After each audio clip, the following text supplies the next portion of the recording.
ਮਾਈ ਈਦਾਂ ਤੇ ਮਿਰਜ਼ਾ ਨਜ਼ੀਰ ਬੇਗ ਲਿਖਾਰੀ। ਮਿਰਜ਼ਾ ਨਜ਼ੀਰ ਬੇਗ ਸੁੱਤੇ ਪੈ ਨੂੰ ਹੀ ਸਵੇਰੇ ਮਾਈ ਈਦਾਂ ਦੇ ਆਉਣ ਦੀ ਬਿੜਕ ਆ ਜਾਂਦੀ।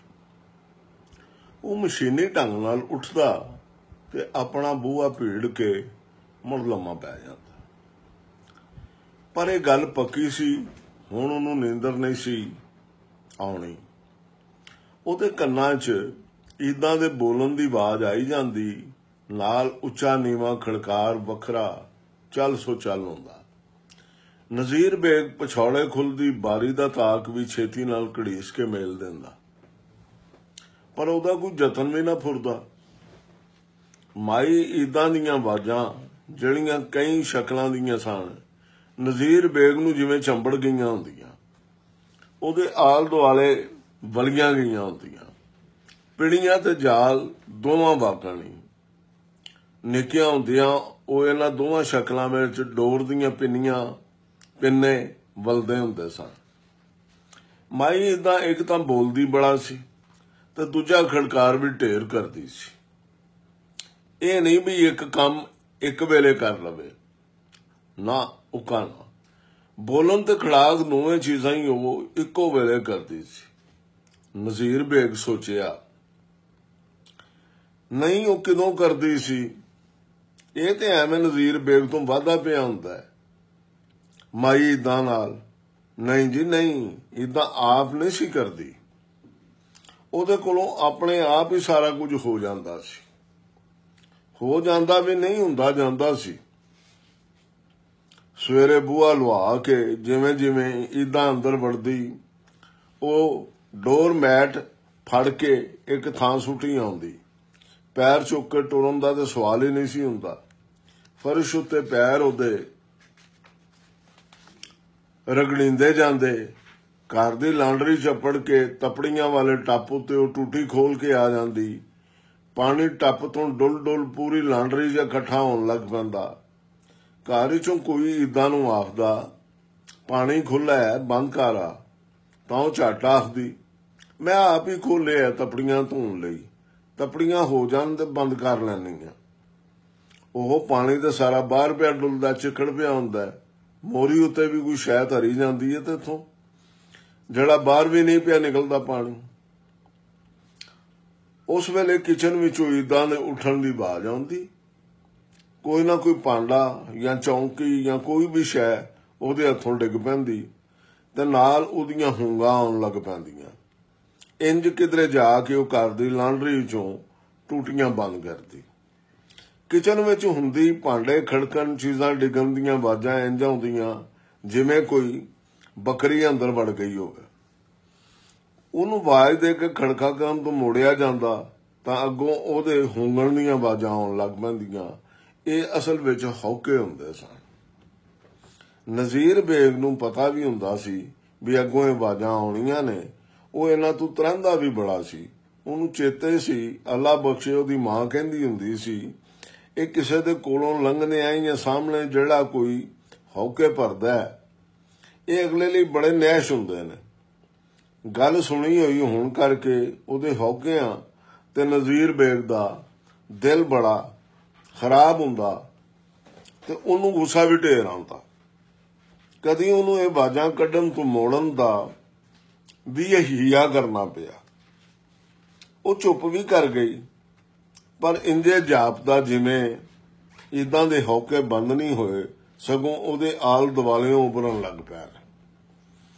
ਉਹਦੇ ਕੀਤੇ ਖੜਾਕਾਂ ਦਾ ਤਾਂ ਅੰਤ ਨਹੀਂ ਸੀ। ਦੋ ਆਵਾਜ਼ਾਂ ਤਾਂ ਈਦਾਂ ਅਜਿਹੀਆਂ ਕੱਢਦੀ ਸੀ ਜਿਨ੍ਹਾਂ ਤੋਂ ਨਜ਼ੀਰ ਬੇਗ ਦੀ ਜਿੰਦ ਜਾਂਦੀ ਸੀ। ਇੱਕ ਆਵਾਜ਼ ਤਾਂ ਹੁੰਦੀ ਸੀ ਉਹਦੇ ਖਲੀ ਖਲੋਤੀ ਦੇ ਬੌਕਰ ਸੁੱਟਣ ਦੀ। ਬੌਕਰ ਦਾ ਦਸਤਾ ਬੜਾ ਨਿੱਘਰ ਹੁੰਦਾ ਸੀ, ਰਬਟਾਂ ਚੜਾ ਕੇ ਬੱਧਾ ਆਇਆ, ਧਮਕ ਜਿਹੀ ਨਾਲ ਡਿੱਗਦਾ ਸੀ ਤੇ ਨਜ਼ੀਰ ਬੇਗ ਨੂੰ ਆਪਣੇ ਕਮਰੇ 'ਚ ਬੈਠੇ ਨੂੰ ਸਿਰ ਵਿੱਚ ਕੋਈ ਸ਼ੈ ਇੱਕੋ ਵੇਰ ਵਧਾਣ ਵਾਕਣ ਵੱਜਦੀ ਜਾਪਦੀ। ਦੂਜੀ ਆਵਾਜ਼ ਸੀ ਈਦਾਂ ਦੇ ਫਰਸ਼ਾਂ ਉੱਤੇ ਪੋਚੀਆਂ ਮਾਰਨ ਦੀ। ਆਵਾਜ਼ ਪੋਚੀਆਂ ਦੀ ਨਹੀਂ ਸੀ ਹੁੰਦੀ, ਉਹਨਾਂ ਵਿੱਚੋਂ ਤਾਂ ਬੁੱਸ ਦੀ ਬੋ ਹੁੰਦੀ ਸੀ, ਜਿਹੜੀ ਇੱਕ ਉਛਾਲ ਦਾ ਰੂਪ ਧਾਰ ਕੇ ਪੂਰੇ ਘਰ ਵਿੱਚ ਫੈਲ ਜਾਂਦੀ ਸੀ। ਆਵਾਜ਼ ਹੁੰਦੀ ਸੀ ਇਹ ਪੋਚੀਆਂ ਉਹ ਪੈਰਾਂ ਪਰਨੇ ਟੁਰ ਕੇ ਨਹੀਂ ਸੀ ਫੇਰ ਸਕਦੀ। ਇਹਦੇ ਲਈ ਉਹ ਚੌਂਕੀ ਉੱਤੇ ਬੈਠੀ ਰਹਿੰਦੀ ਸੀ ਤੇ ਪੋਚੀ ਮਾਰਦੇ ਆ ਥੱਲੇ ਚੌਂਕੀ ਨੂੰ ਧਰੋਂਦੀ ਜਾਂਦੀ ਸੀ। ਆਵਾਜ਼ ਤਾਂ ਆਉਣੀ ਹੁੰਦੀ ਸੀ, ਉਹ ਵੀ ਬੜੀ ਕੋੜੀ, ਨੌਂਦਰਾਂ ਵੱਜਦੀਆਂ ਲੱਗਦੀਆਂ ਦਿਮਾਗ ਵਿੱਚ। ਕਈ ਵਾਰ ਕੰਡ ਤੇ ਅੰਤਕਾਲ ਆਉਣ ਲੱਗ ਪੈਂਦੀ। ਨਜ਼ੀਰ ਬੇਗ ਦੰਦੀਆਂ ਘਰੀਚਦਾ, ਯਾ ਮੌਲਾ ਇਸ ਔਰਤ ਤੋਂ ਜਾਨ ਛੁਡਾ ਦੇ ਕਿਸੇ ਤਰ੍ਹਾਂ, ਇਹ ਤਾਂ ਨਿਰਾ ਹੀ ਅਜ਼ਾਬ ਹੈ। ਅੱਕ ਕੇ ਉਸ ਆਪਣੇ ਦਿਲ ਵਿੱਚ ਆਖਣਾ, ਕਦੀ ਮੇਰੇ ਵੱਸ ਹੁੰਦਾ ਤਾਂ ਮੈਂ ਇਹਨੂੰ ਚਰੋਕਣਾ ਹੀ ਫਾਰਗ ਕਰ ਦੇਣਾ ਸੀ। ਪਰ ਉਹਦੇ ਵੱਸ ਨਹੀਂ ਸੀ, ਜ਼ਰੀ ਜਿੰਨਾ ਵੀ ਉਹਦੇ ਵੱਸ ਨਹੀਂ ਸੀ। ਇਹ ਸਾਰਾ ਕੁਝ ਉਹਨੂੰ ਸਿੱਲਣਾ ਪੈ ਰਿਹਾ ਸੀ। ਪਹਿਲਾਂ ਉਹਨੂੰ ਵਾਕ ਵਿੱਚ ਕਰਨ ਦਾ ਚਾਰਾ ਮਾਰਿਆ ਸੀ। ਉਹਦੇ ਤੋਂ ਕੰਮ ਆਪਣੀ ਮਰਜ਼ੀ ਦੇ ਸੂਤ ਕਰਵਾਉਣੇ ਚਾਹੇ ਸਨ। ਉਹਨੇ ਇੱਦਾਂ ਨੂੰ ਆਪਣੀ ਰਜ਼ਾਈ ਦੀਆਂ ਤਹਿਮਾਂ ਘੱਟ ਰੱਖਣ ਦਾ ਵੱਲ ਸਿਖਾਉਣਾ ਚਾਹਿਆ ਤਾਂ ਜੋ ਉਹ ਰਾਤੀ ਸੌਣ ਲੱਗਿਆਂ ਆਰਾਮ ਨਾਲ ਕੰਨੀ ਫੜੇ ਤੇ ਰਜ਼ਾਈ ਉੱਤੇ ਲੈ ਲੈ। ਨਜ਼ੀਰ ਬੇਗ ਨੇ ਸਮਝਿਆ ਉਹਨੂੰ ਗੱਲ ਸਮਝ ਆ ਗਈ ਏ। ਉਹਨੇ ਇੱਦਾਂ ਨੂੰ ਆਪਣੇ ਦੱਸੇ ਦੇ ਹਿਸਾਬ ਨਾਲ ਰਜ਼ਾਈ ਤੈਅ ਕਰਕੇ ਵਿਖਾਉਣ ਦਾ ਕਿਹਾ। ਪਰ ਇੱਦਾਂ ਤੇ ਹੱਥ ਜੋੜ ਕੇ ਯੁਲਕਦੀ ਹੋਈ ਕਹਿਣ ਲੱਗੀ, ਭਾਈ ਜਾਨ ਮੈਨੂੰ ਤਾਂ ਜਿਵੇਂ ਦੀ ਤੈਅ ਲਾਣੀ ਆਉਂਦੀ ਏ ਮੈਂ ਉਵੇਂ ਦੀ ਲਾ ਸਕਣੀ ਆ। ਤੁਹਾਡੀ ਮਿਹਰਬਾਨੀ ਮੈਨੂੰ ਉਂਝ ਹੀ ਲਾਣ ਦਿਓ, ਤੁਹਾਡੀ ਜਾਂਚ ਮੈਨੂੰ ਨਹੀਂ ਆ ਸਕਦੀ। ਉਹਨੂੰ ਉਹਦੀ ਗੱਲ ਬੜੀ ਅਜੀਬ ਲੱਗੀ। ਉਹ ਉਹਨੂੰ ਬੜੇ ਨਰਮ ਲਹਿਜੇ ਸਮਝਾਉਣ ਲੱਗਾ, ਇਹਦੇ ਵਿੱਚ ਸਮਝ ਨਾ ਆਉਣ ਵਾਲੀ ਭਲਾ ਕਿਹੜੀ ਗੱਲ ਹੈ। ਇਦਾਂ ਜਿਵੇਂ ਤੂੰ ਤੈਅ ਲਾਣੀ ਏ ਉਹਦੇ ਨਾਲੋਂ ਤੇ ਕਿਤੇ ਸੌਖੀ। ਇਹ ਵੇਖ ਮੈਂ ਤੈਨੂੰ ਕਰਕੇ ਵਿਖਾਣਾ। ਉਹਨੇ ਵਿਖਾ ਕੇ ਫਿਰ ਉਹਨੂੰ ਨਕਲ ਕਰਨ ਲਈ ਕਿਹਾ। ਉਸ ਰੋਂਦੀ ਹੋਈ ਨੇ ਉਹਦੇ ਦੋਵੇਂ ਪੈਰ ਫੜ ਲੈ। ਭਾਈ ਜਾਨ ਮੈਨੂੰ ਮਾਫ ਕਰ ਦਿਓ, ਮੈਂ ਉਂਝ ਹੀ ਕਰ ਸਕਨੀ ਆ ਭਾਈ ਜਾਨ। ਨਜ਼ੀਰ ਬੇਗ ਨੂੰ ਬੜਾ ਗੁੱਸਾ ਆਇਆ ਵੀ ਗੱਲ ਵੀ ਅਜਿਹੀ ਕੋਈ ਨਹੀਂ, ਇਹ ਸਮਝਣ ਦੀ ਬਜਾਏ ਅੱਗੋਂ ਕੀ ਕਰਨ ਲੱਗ ਪਈ। ਉਹਨੇ ਉਹਦੇ ਹੱਥਾਂ ਤੋਂ ਪੈਰ ਛੁਡਾਏ ਤੇ ਰਿੱਝਦਾ ਹੋਇਆ ਬੋਲਿਆ, ਬਸ ਤੂੰ ਮੇਰੇ ਲੇਫ ਨੂੰ ਹੱਥ ਨਹੀਂ ਲਾਣਾ। ਜੇ ਮੈਂ ਵੇਖ ਲਿਆ ਨਾ ਵੀ ਤੂੰ ਇਕੱਠਾ ਕੀਤਾ ਤਾਂ ਮੈਥੋਂ ਪੂਰਾ ਕੋਈ ਨਹੀਂ ਹੋਣਾ। ਔਰ ਖਬਰਦਾਰ ਜੇ ਤੂੰ ਮੇਰੇ ਬੈਠੇ ਆ ਬਿਸਤਰੇ ਦੀ ਚਾਦਰ ਬਦਲਣ ਤੇ ਸਰਾਣਿਆਂ ਦੇ ਦੂਜੇ ਉਛਾੜ ਚੜਾਣ ਆਈ ਹੋ ਤੇ ਬਸ ਚਲੀ ਜਾ ਪਰਾਂ। ਇੱਕ ਸਿੱਧੀ ਜੀ ਗੱਲ ਸਮਝਾਣੀ ਚਾਹੀਏ, ਅੱਗੋਂ ਰੋਣਾ ਹੀ ਪਾ ਦਿੱਤਾ। ਚੱਲ ਪਰਾਂ ਜਾ, ਸਫਾਈ ਦੇ ਨਾਂ ਤੇ ਘਰ ਵਿੱਚ ਜਿਹੜਾ ਗੰਦ ਪਾਣਾ ਹੀ ਪਾ। ਉਸ ਦਿਨ ਨਸੀਰ ਬੇਗ ਦਾ ਦਿਲ ਮਾਈ ਇਦਾਂ ਤੋਂ ਬੜਾ ਹੀ ਤਪਿਆ। ਦਿਨ ਦੇ ਪਿਛਲੇ ਪੈਰ ਉਹ ਘਰ ਆਇਆ ਤਾਂ ਉਹਦੀ ਬੀਵੀ ਰਜ਼ੀਆ ਨੂੰ ਕਹਿਣ ਲੱਗੀ, ਗੱਲ ਸੁਣੋ, ਤੁਹਾਨੂੰ ਕੰਮ ਵਾਲੇ ਨੂੰ ਕੁਝ ਵੀ ਆਖਣ ਦੀ ਲੋੜ ਨਹੀਂ। ਰਜ਼ੀਆ ਦੀ ਆਵਾਜ਼ ਰੁੱਖੀ ਸੀ। ਨਜ਼ੀਰ ਬੇਗ ਨੇ ਸੋਚਿਆ, ਖਬਰੇ ਰਜ਼ੀਆ ਨੂੰ ਇਦਾਂ ਨੇ ਕੀ ਆਖਿਆ ਹੋਵੇ। ਉਹ ਬੀਵੀ ਨੂੰ ਸਫਾਈ ਦੇਣ ਲੱਗਾ, ਮੈਂ ਤੈਨੂੰ ਲੇਫ ਦੀ ਕਹਿਰੀ ਤੈਅ ਲਾਉਣ ਦਾ ਆਖਿਆ ਸੀ। ਦੋਹਰੀ ਲਾ ਕੇ ਤੇ ਫਿਰ ਟੇਢਾ ਕਰਕੇ ਰੱਖ ਜਾਂਦੀ ਏ। ਰਾਤ ਨੂੰ ਮੈਂ ਬੜਾ ਔਖਾ ਹਾਂ, ਤੁਹਾਨੂੰ ਪਤਾ ਹੀ ਏ। ਇੰਜੇ ਆ ਕੇ ਲੇਟ ਜਾਣਾ, ਥੱਕਿਆ ਹੋਣ ਪਾਰੋਂ ਇੰਜੇ ਆ ਕੇ ਲੇਟ ਜਾਣਾ, ਥੱਕਿਆ ਹੋਣ ਪਾਰੋਂ ਉੱਤੋਂ ਠੰਡ ਆ ਗਈ। ਕਿੰਨੀਆਂ ਰਾਤਾਂ ਦਾ ਪਾਲਾ ਲੱਗਦਾ ਹੈ ਤੇ ਲੇਫ ਨੂੰ ਹੱਥ ਮਾਰਨਾ। ਉਹਨੂੰ ਖੋਲਣ ਲਈ ਉੱਠਣਾ ਪੈਂਦਾ ਹੈ, ਉੱਠਣ ਤੇ ਜੀ ਨਹੀਂ ਕਰਦਾ। ਜਦੋਂ ਪਾਲਾ ਹੱਡਾਂ 'ਚ ਵੜ ਕੇ ਪਿੰਡਾ ਤਲੋੜਨ ਲੱਗ ਪੈਂਦਾ ਹੈ ਤਾਂ ਮਜਬੂਰੀ ਨਾਲ ਉੱਠਣਾ ਹੀ ਪੈਂਦਾ ਹੈ। ਇਸ ਲਈ ਮੈਂ ਉਹਨੂੰ ਸਮਝਾਉਣਾ ਚਾਹਿਆ ਸੀ ਲੇਫ ਠੱਪਣ ਦਾ ਵੱਲ। ਫਿਰ ਹੋਰ ਵੀ ਕਿੰਨਾ ਕੁਝ ਕਰਦੀ। ਆਪਣੇ ਆਪ ਗੁਸਲਖਾਨੇ 'ਚ ਟੰਗੇ ਕੱਪੜੇ ਲਾਉਣ ਲੱਗ ਪੈਂਦੀ, ਜੇਬਾਂ 'ਚ ਪੈਸੇ ਹੁੰਦੇ ਨੇ। ਮੈਂ ਉਸ ਵੇਲੇ ਲਿਖਦਾ ਪਿਆ ਹੁੰਦਾ, ਇਹ ਕੱਪੜੇ ਲੈ ਕੇ ਕਮਰਿਓਂ ਨਿਕਲਣ ਲੱਗਦੀ ਏ ਤਾਂ ਧਿਆਨ ਪੈਂਦਾ। ਕੱਪੜੇ ਨਾਲ ਜਾਣ ਦਾ ਕਿਹਾ ਹੈ ਤਾਂ ਅੱਗੋਂ ਹੋ ਕੇ ਭਰਦੀ ਟੁਰ ਪਈ ਏ। ਕੰਮ ਛੱਡ ਕੇ ਕੱਪੜੇ ਦਿੱਤੇ ਨੇ ਇਹਨੂੰ। ਰਜ਼ੀਆ ਨੇ, ਜਿਹੜੀ ਕਿ ਕੁੜੀਆਂ ਦੇ ਇੱਕ ਹਾਈ ਸਕੂਲ ਦੀ ਹੈਡਮਿਸਟਰਸ ਸੀ, ਹੂੰ ਤੂੰ ਕੀਤੇ ਬਿਨਾਂ ਖਾਵਨ ਦੀ ਇੰਨੀ ਗੱਲ ਸੁਣ ਲਈ ਤੇ ਕਮਰੇ 'ਚੋਂ ਉੱਠ ਕੇ ਜਾਣ ਲੱਗੀ। ਬੋਲੀ, ਜੋ ਵੀ ਏ ਤੁਸਾਂ ਉਹਨੂੰ ਕੁਝ ਨਹੀਂ ਕਹਿਣਾ। ਉਹ ਜੋ ਕਰਦੀ ਏ, ਜਿਵੇਂ ਕਰਦੀ, ਤੁਸੀਂ ਉਹਨੂੰ ਉਂਝ ਹੀ ਕਰਨ ਦੇਣਾ। ਨਜ਼ੀਰ ਬੇਗ ਨੂੰ ਬੜੀ ਤਪ ਆਈ ਇਦਾਂ ਉੱਤੇ। ਖਬਰੇ ਉਹਦੀ ਬੀਵੀ ਨੂੰ ਕੀ ਪੱਟੀ ਪੜਾਈ ਸੂ ਜਿਹੜਾ ਉਹ ਉਸ ਦੀ ਗੱਲ ਦੀ ਵੀ ਰਵਾਦਾਰ ਨਹੀਂ ਸੀ ਬਣੀ। ਲੇਫ ਉਂਝ ਹੀ ਤੈਅ ਹੁੰਦਾ ਸੀ। ਗੁਸਲਖਾਨੇ ਵਿੱਚ ਜੋ ਕੱਪੜੇ ਉਂਝ ਹੀ ਜਾਂਦੇ ਸਨ। ਬਿਸਤਰੇ ਦੀ ਚਾਦਰ ਤੇ ਸਰਾਣਿਆਂ ਦੇ ਉਛਾੜ ਵੀ ਉਹਦੇ ਉੱਠਣ ਦੀ ਉਡੀਕ ਕੀਤੇ ਬਿਨਾਂ ਉਹਨੂੰ ਉਠਾ ਕੇ ਬਦਲੇ ਜਾਂਦੇ ਸਨ। ਉਛਾਣ ਵਾਲੀ ਪੋਚੀ ਪੂਰੇ ਘਰ 'ਚ ਫਿਰਦੀ ਸੀ। ਨਜ਼ੀਰ ਬੇਗ ਨੂੰ ਤਾਂ ਈਦਾਂ ਨੇ ਰਜ਼ੀਆ ਦੀ ਮਦਦ ਨਾਲ ਜਿਵੇਂ ਗੁੱਠੇ ਹੀ ਲਾ ਦਿੱਤਾ ਸੀ। ਉਹਨੂੰ ਬੜਾ ਸਾੜ ਪੈਂਦਾ, ਸਗੋਂ ਪੈਂਦਾ ਰਹਿੰਦਾ, ਤੇ ਸਾੜ ਕੱਢਣ ਦਾ ਉਹਨੂੰ ਟਾਂਗ ਵੀ ਲੱਗ ਹੀ ਜਾਂਦਾ। ਈਦਾਂ ਦੇ ਰਜ਼ੀਆ ਅੱਗੇ ਉਹਦੀ ਸ਼ਿਕਾਇਤ ਲਾਉਣ ਦੀ ਵਿਸ ਨਜ਼ੀਰ ਬੇਗ ਨੂੰ ਹਰ ਵੇਲੇ ਚੜ੍ਹੀ ਰਹਿੰਦੀ। ਈਦਾਂ ਨੂੰ ਇੱਕ ਹੋਰ ਆਦਤ ਸੀ, ਕੋਈ ਵੀ ਕੰਮ ਕਰਨ ਤੋਂ ਪਹਿਲਾਂ ਉਹ ਉਹਦਾ ਹੋਕਾ ਜ਼ਰੂਰ ਦਿੰਦੀ ਸੀ। ਲਓ ਜੀ, ਮੈਂ ਵੱਡਾ ਕਮਰਾ ਕਰ ਆਵਾਂ, ਛੋਟਾ ਕਮਰਾ ਕਰ ਆਵਾਂ, ਹੁਣ ਮੈਂ ਪੌੜੀਆਂ ਕਰਨ ਚੱਲੀ ਆਂ, ਉਤਲੀ ਮੰਜ਼ਲ ਕਰਨ ਜਾਂਦੀ ਪਈਆਂ, ਕੱਪੜੇ ਧੋਣ ਦੀ ਮਸ਼ੀਨ ਲਾਉਣ ਲੱਗੀ ਆਂ, ਆਟਾ ਗੁੰਨਣ ਲੱਗੀ ਆਂ, ਤੁਹਾਡਾ ਕਮਰਾ ਕਰ ਲਵਾਂ ਪਹਿਲਾਂ। ਉਹਨੇ ਬੋਲੀ ਜਾਣਾ ਹੁੰਦਾ ਸੀ। ਅਕਸਰ ਸਵੇਰ ਵੇਲੇ ਈਦਾਂ ਨਜ਼ੀਰ ਬੇਗ ਲਿਖਾਰੀ ਨੂੰ ਦਿਸਦੀ ਜਾਂ ਇੰਜ ਬੋਲਦੀ। ਅਕਸਰ ਈਦਾਂ ਸਵੇਰ ਵੇਲੇ ਨਜ਼ੀਰ ਬੇਗ ਲਿਖਾਰੀ ਨੂੰ ਦੱਸਦੀ ਜਾਂ ਇੰਜ ਬੋਲਦੀ ਕਿ ਉਹ ਸੁਣ ਲਵੇ। ਉਸ ਵੇਲੇ ਤੇ ਹੋਰ ਕੋਈ ਹੁੰਦਾ ਹੀ ਨਹੀਂ ਸੀ। ਉਹ ਪਿੱਟ ਪੈਂਦਾ, ਤੂੰ ਜਿਹੜਾ ਕੰਮ ਕਰਨਾ ਹੁੰਦਾ ਨਾ ਅਡੋਲ ਚੁੱਪ ਕਰਕੇ ਕਰੀ ਜਾਇਆ ਕਰ, ਮੈਨੂੰ ਕਿਉਂ ਦੱਸਣੀ ਨਹੀਂ? ਮੈਂ ਦੱਸਣੀ ਆ, ਤੁਸੀਂ ਇਹ ਨਾ ਆਖੋ ਖਬਰੇ। ਉਹਨੂੰ ਦੜਕਾ ਮਾਰੇ ਬਿਨਾਂ ਨਾ ਰਹਿ ਸਕਿਆ। ਉਹ ਮੈਂ ਤੇਰੀ ਰਾਖੀ ਨਹੀਂ ਬੈਠਾ ਹੁੰਦਾ, ਆਪਣੇ ਕੰਮ ਲੱਗਾ ਹੁੰਦਾ, ਤੂੰ ਮੇਰਾ ਧਿਆਨ ਖਰਾਬ ਕਰ ਦੇਣੀ।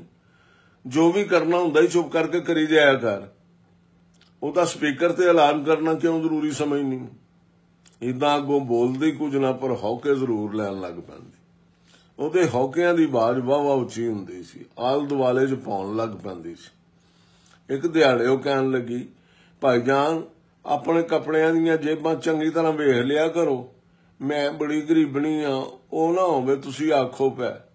ਉਹਦੇ ਮੂੰਹ ਇਹ ਗੱਲ ਸੁਣ ਕੇ ਉਹ ਹੱਕਾ ਬੱਕਾ ਹੀ ਰਹਿ ਗਿਆ। ਉਹਨੂੰ ਕੋਈ ਸਮਝ ਨਾ ਪਈ ਜਾਵੇ ਜੋ ਉਹਨੂੰ ਕੀ ਆਖੇ ਤੇ ਕੀ ਨਾ ਆਖੇ, ਪਰ ਉਹਦੇ ਮੱਥੇ ਉੱਤੇ ਤਿਉੜੀਆਂ ਜ਼ਰੂਰ ਪੈ ਗਈਆਂ। ਅੱਗੇ ਕਿੰਨੀ ਕੁ ਵਾਰੀ ਤੈਨੂੰ ਚੋਰ ਬਣਾਇਆ ਮੈਂ? ਇਹਦਾ ਮਤਲਬ ਤੂੰ ਕੋਈ ਕੰਮ ਜ਼ਰੂਰ ਪਾਣੀ ਜਿਹਦੀ ਅਗਦੋਂ ਹੀ ਸਫਾਈ ਪੈ ਦੇਣੀ। ਤੂੰ ਇਹ ਕੀ ਸੋਚ ਕੇ ਮੈਨੂੰ ਆਖਿਆ? ਕਿੰਨਾ ਤੇਰਾ ਲਿਹਾਜ਼ ਕਰੀਦਾ, ਕਦੀ ਤੈਨੂੰ ਕੰਮ ਤੋਂ ਨਹੀਂ ਕੁਝ ਆਖੀਦਾ। ਕਿੰਨੀ ਕਿੰਨੀ ਮਿੱਟੀ ਚੜੀ ਹੋਈ ਹੈ ਚੀਜ਼ਾਂ ਤੇ। ਕਿਸੇ ਹੋਰ ਘਰ ਹੋਵੇ ਤਾਂ ਗੱਲਾਂ ਨਾਲ ਕੋਈ ਵੀ ਤੈਨੂੰ ਚਾਰਨ ਨਾ ਦੇਵੇ। ਇੰਜ ਨੇਣ ਕੇ ਤੇਥੋਂ ਕੰਮ ਕਰਵਾਉਣ ਕਿ ਤੈਨੂੰ ਇੱਕ ਲਫ਼ਜ਼ ਵੀ ਬੋਲਣ ਦੀ ਵੇਲ ਨਾ ਮਿਲੇ। ਉਹ ਬਸ ਬੋਲਦਾ ਹੀ ਤੁਰਿਆ ਗਿਆ, ਜੋ ਉਹਦੇ ਮੂੰਹ 'ਚ ਆਇਆ। ਸਗੋਂ ਜਿਵੇਂ ਜਿਵੇਂ ਉਹ ਕੁਝ ਆਖਦਾ ਉਹਦੀ ਥਾਵੇਂ ਉਸ ਤੋਂ ਵੀ ਵਧੇਰਾ ਹੋਰ ਉਹਦੀ ਜੇਬ ਉੱਤੇ ਆ ਜਾਂਦਾ ਸੀ। ਉਹ ਬੋਲੀ ਗਿਆ। ਏਦਾਂ ਦੇ ਹੌਕੇ ਵੱਧਦੇ ਜਾਂਦੇ ਸਨ ਦੂਜੇ ਪਾਸੇ। ਉਹ ਵਧੀ ਗਿਆ।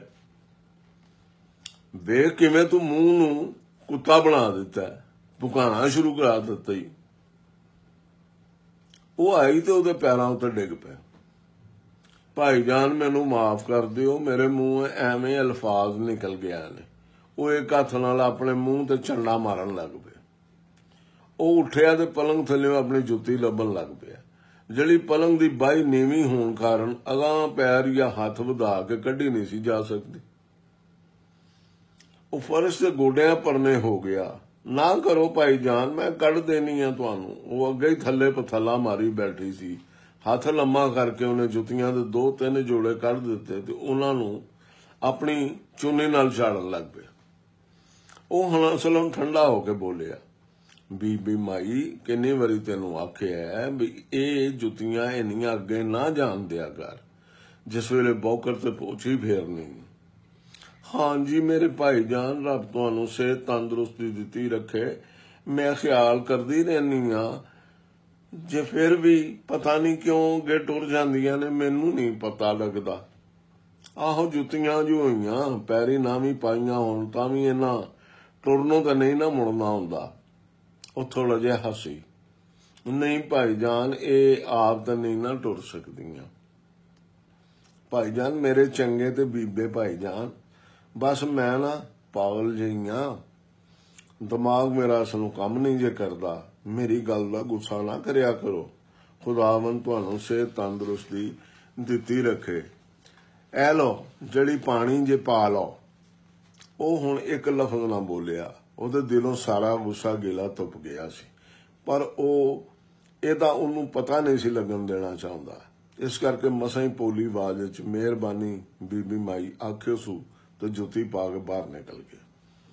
बाहर निकलन की देर हुंदी सी, उन्होंने सारा दिन किधरे घड़ी पल लई भी इदां दा चेता नहीं सी आउंदा।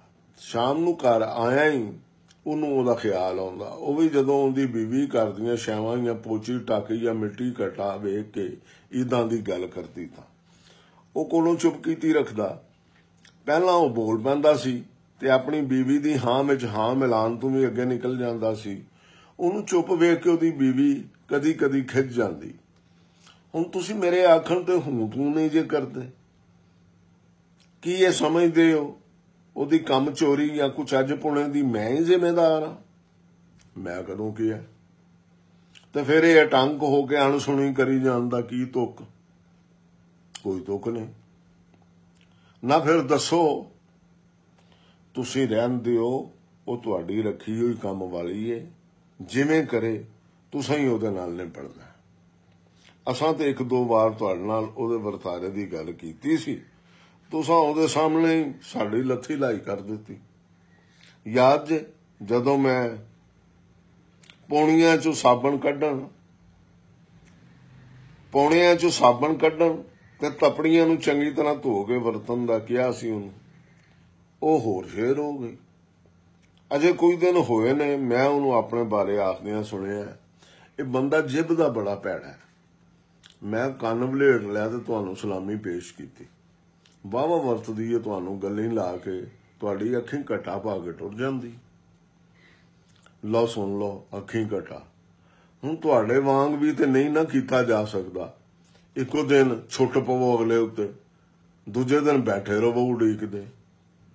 चेते जे किन्ना खजल होए सां तां रब सबबी लभ पई सी, नहीं तो कोई लभदी ही नहीं सी। असल विच तुहानूं काम आखना नहीं आउंदा किसे नूं। चलो ठीक है, नहीं आउंदा ते ਤੁਹਾਨੂੰ ਆਉਂਦਾ ਤੇ ਗਿਲੇ ਉਲਾਮੇ ਕਿਉਂ ਕੱਢਦੇ ਪਏ ਹੁੰਦੇ? ਨਾ ਕੱਢਿਆ ਕਰੋ, ਉਹ ਵੀ ਮੇਰੇ ਹੀ ਸਾਹਮਣੇ। ਮੈਂ ਤਾਂ ਉਹਨੂੰ ਕੰਮ ਕਹਿੰਦਾ ਹੀ ਕੋਈ ਨਹੀਂ ਆ। ਉਹ ਇਹ ਜਿਹੜੀ ਆ ਕੇ ਮੈਨੂੰ ਹੀ ਕੰਮ ਕਹਿਣ ਡੜੀ ਹੁੰਦੀ, ਭਾਈ ਜਾਨ ਕੱਪੜੇ ਕੱਢ ਦਿਓ ਮੈਨੂੰ ਧੋਣ ਵਾਲੇ, ਜੇਬਾਂ ਵੀ ਫਰੋਲ ਕੇ ਵੇਖ ਲਵੋ। ਭਾਈ ਜਾਨ ਬਿਸਤਰੇ ਤੋਂ ਉੱਠਿਆ ਜੇ ਮੈਂ ਚਾਦਰ ਵਿਛਾਣੀ ਹੈ, ਨਾਲੇ ਸਰਾਣੇ ਬਦਲਣੇ ਨੇ। भाई जान साइड टेबल तो अपनी घड़ी ते मोबाइल चुक लवो, मैं छंड फूक करनी ते होर खबरे की सारा उस वेले आके करदी है जदों मेरा लिखण विच चंगा चोखा ध्यान टिकिया हुंदा। बस सड़ के कोला ही होया जा सकदा है। जे किधरे माड़ा जिहा वासर पै ते ओहदे मूंहों हावां हौके निकलने शुरू हो जांदे ने। कुछ दिनां मगरों ओह ते ओहदी बीवी शाम नूं कट्ठे बैठे ते ओहदी बीवी मुड़ शुरू हो गई।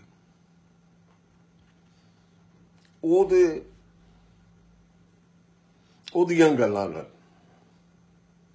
कुछ दिन मगरों ओह ते ओहदी बीवी शाम नूं कट्ठे बैठे ते ओहदी बीवी मुड़ शुरू हो गई ओहदियां गल्लां कर। तन दा चोड़ा लगा होया सो, पीड़ां हुंदियां रहिंदियां सो, बंदा अक्सर काम ते नहीं जांदा। चंगा भला खराब दा काम जाणदा है, पर सूटा पींदा रहिंदा किधरे गुठे लग के। कुड़ी जवान सू, दराणियां जठाणियां मेहणियां तो बस नहीं करदियां। मुंडे नूं कोई काम नहीं लभदा, जे लभदा ते छड्ड के आ जांदा। मैं तबला सिखना है, शागिर्दी करा दिओ। निक्का पढ़दा है, की करे बेचारी? किराया बिजली पानी गैस दे बिल घर भी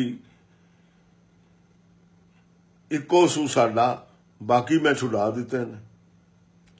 सारी गल ठीक है तुहाडी, मैनू भी सारा कुछ दिसदा है, पर इनू भी तो कुछ ख्याल करना चाहिए ना।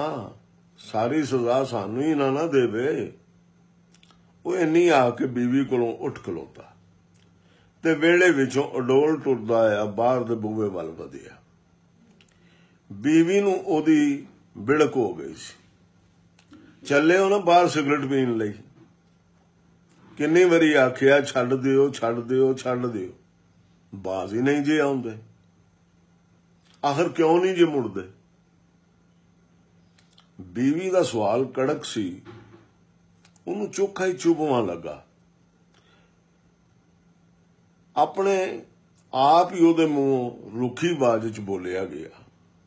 ਇੱਕ ਤੇ ਆਪਣਾ ਸੀਨਾ ਫੂਕਣਾ ਹੁੰਦਾ, ਦੂਜਾ ਹਰ ਵੇਲੇ ਹੁਕਮ ਹੀ ਚੜਿਆ ਰਹਿੰਦਾ। ਆਪਣੀ ਮਰਜ਼ੀ ਤਾਂ ਹੋ ਹੀ ਨਹੀਂ ਸਕਦੀ। ਉਹਨੇ ਥਾੜ ਕਰਦਿਆਂ ਬੂਹਾ ਖੋਲਿਆ ਤੇ ਬਾਹਰ ਨਿਕਲ ਕੇ ਇੱਕ ਪਾਸੇ ਏਡੇ ਤਰੀਖੇ ਪੈਰਾਂ ਨਾਲ ਟੁਰ ਪਿਆ ਜਿਵੇਂ ਕਿਧਰੋਂ ਰੱਸੀ ਤੁੜਾ ਕੇ ਆਇਆ ਹੋਵੇ।